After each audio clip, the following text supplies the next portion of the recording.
นี่ลมพัดปีเข้ามาอันนี้เบิ่งเก็ดมันอยากคล้ายคือคราบงูเขียวถ้าไปเบิ่งออกอะเขามีมาบอกกันเนี่ย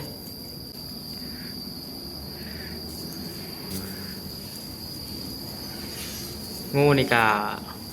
การลอกคราบของมันนี่กับสิบแบบเสมือนกับคนอาบน้ำประมาณอะไรเนาะถ้าว่าผิดกะต้องขออภัยทุกท่านหลายๆเลยอันนี้กับกำลังศึกษาเกี่ยวกับสัตว์โลกอยู่มีผิดบ่มีผิดรู้สึกสัตว์แต่ละชนิดมันมีจุด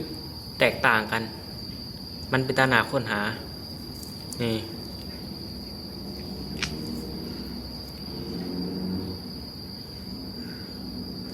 กล้องกระบอกโฟกัสเลยวะนี่ไปพบกันไหมวิดีโอน่ะทุกท่านอย่าลืมกดไลค์กดติดตามซับสไครต์เอาให้คอยนี่เด้อให้ช่องไป